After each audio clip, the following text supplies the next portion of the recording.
Bonjour à tous et bienvenue pour un nouvel épisode du Calimas Podcast.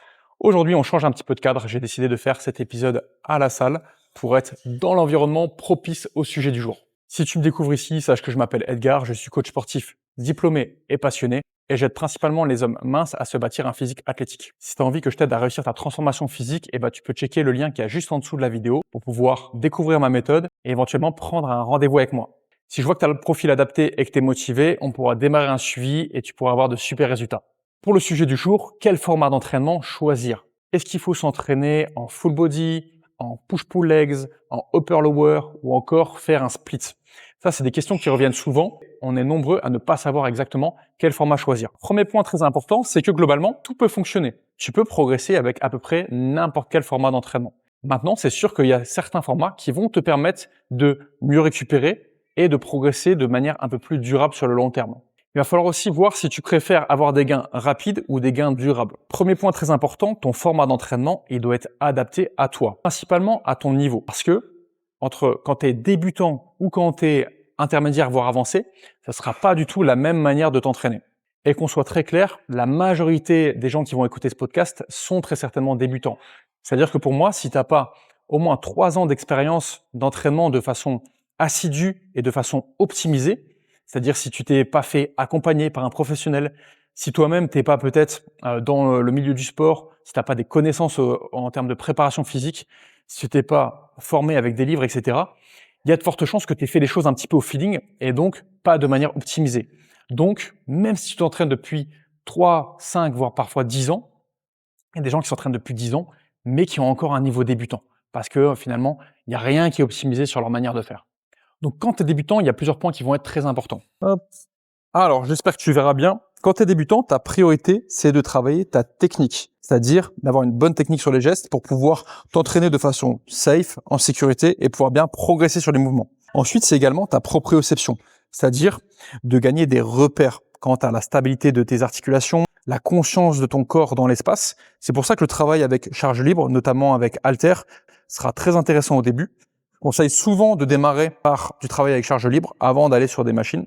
Ça te permettra de faire tout ce travail de stabilité articulaire, de proprioception qui va te servir pour toute la suite de tes années de pratique. Également, il y a un point qui est super important quand tu es débutant, c'est d'avoir un travail de gainage, de travailler tes fondations. Parce que si tu n'es pas solide dans ton gainage, si tu n'as pas un tronc qui est résistant, tu t'exposes à déjà une perte de force sur la plupart de tes mouvements, à un manque d'efficacité et tu t'exposes aussi à pas mal de blessures. Donc partant de là, il va falloir qu'on pratique majoritairement des exercices avec des charges libres, plutôt des exercices polyarticulaires qui sont complets, qui vont te permettre de travailler plusieurs muscles en même temps. Et il va falloir que tu aies une fréquence suffisante, que tu répètes ces mouvements plusieurs fois dans ta semaine pour pouvoir justement progresser sur ces patterns. Partant de ce principe, un format qui va souvent être intéressant, c'est de faire du full body, c'est-à-dire des séances où tu vas travailler l'ensemble de ton corps. Environ 3 séances par semaine, c'est souvent une bonne base pour débuter, avec au moins un jour de récup entre chaque séance. Pour construire une bonne séance full body, je te conseille d'avoir plusieurs patterns de mouvements essentiels. Un mouvement où tu vas faire du tirage, donc ça peut être par exemple des tractions, du rowing, donc tirage horizontal, tirage vertical. Un mouvement où tu vas pousser, donc pour l'instant on va pas différencier pousser horizontal, pousser vertical, mais ça sera par exemple du développé couché aux haltères ou encore des pompes. Un mouvement où tu vas travailler tes jambes, donc ça peut être du goblet squat. Pour débuter, c'est un super exercice. Après, tu pourras aussi aller sur des fentes bulgares. Et je te conseille également d'avoir un mouvement plutôt pour la chaîne postérieure, donc comme du soulevé de terre roumain aux haltères. Et après ça, un travail de gainage. Donc au début, ça peut être tout simplement du gainage planche, ça peut être du gainage pour tes lombaires, du gainage latéral.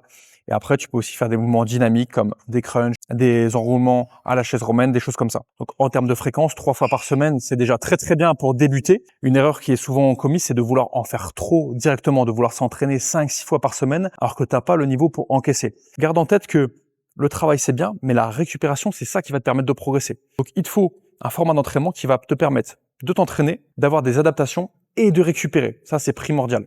Après, si tu veux vraiment t'entraîner 4 fois par semaine, tu peux faire un format upper-lower. Donc, avec une séance haut du corps, une séance bas du corps.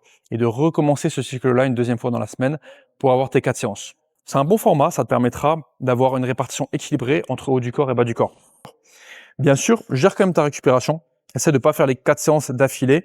Si tu peux espacer un petit peu dans ta semaine, ça sera beaucoup mieux. Un autre format qui est intéressant quand tu fais 4 séances par semaine, c'est le push-pull, en intégrant les jambes dans le travail.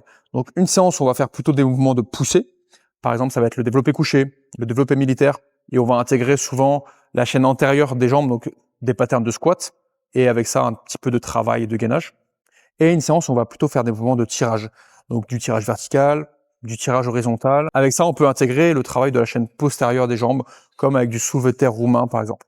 Après, il y a plein de formats possibles. Tu peux aussi faire un split, tu sais, où tu divises tes séances. Par exemple, un jour, tu vas travailler dos et abdos, un jour, tu vas travailler épaules triceps, un jour jambes et un jour pec biceps. C'est possible, mais par contre, le problème, quand tu es débutant, c'est que là, tu vas pas beaucoup répéter les mêmes mouvements. Tu n'auras pas assez de fréquence dans la semaine. Donc, essaye quand même, si tu peux, d'avoir un format qui te permet d'avoir une fréquence x2 sur tes patterns de mouvement pour pouvoir vraiment répéter et améliorer ta technique. Après, un format qui est souvent utilisé aussi, c'est le push-pull legs. Donc, où tu fais une séance push, une séance pull, donc avec que des mouvements de haut du corps pour le coup, et une troisième séance jambes. C'est un format qui peut être intéressant. Par contre, pour moi, une erreur que font beaucoup de personnes, c'est qu'ils font ça 2 fois dans la semaine. Donc, ils vont faire 6 séances par semaine. Et ça, honnêtement, pour la majorité des gens, c'est beaucoup trop. Tu pourras pas récupérer, tu vas te cramer, et au final, ça va te desservir plus qu'autre chose. Essaye de te limiter à 4 séances par semaine. Vraiment, ça sera largement suffisant pour la plupart des gens. Donc, tu peux quand même faire plein de combinaisons possibles. Hein. Tu peux par exemple faire push, pull legs et une dernière séance full body. Possible. Mais essaye de respecter ces règles que je t'ai dit. Travailler les gros patterns de mouvement, travailler des mouvements plutôt avec charge libre au début, travailler ta proprioception et essaye d'avoir une fréquence x2. Si déjà tu fais ça, si tu répètes encore et encore, tu auras de super adaptations, j'ai aucun doute là-dessus. Bien sûr, faire de l'isolation, même quand tu es débutant, c'est pas interdit du tout. Surtout si tu as des points faibles, que tu as des muscles que tu as du mal à sentir. Mais pour moi, ça doit pas être la majorité de ton travail. Encore une fois, chaque cas est particulier. C'est pour ça que c'est important d'avoir une approche individualisée et, si tu le peux, d'avoir un suivi avec un professionnel. Voilà, c'est tout pour cette vidéo. J'espère que tu auras apprécié ce format un petit peu différent, un podcast en salle pour une fois. Si c'est le cas, n'hésite pas à me le faire savoir en commentaire. Et si tu as envie qu'on travaille ensemble, qu'on fasse une super transformation pour littéralement changer ton physique, changer ta confiance en toi et changer ta vie, eh ben, tu peux cliquer sur le lien qui est juste en dessous. Ça sera avec plaisir que je te contacterai pour qu'on échange ensemble. Allez, ciao!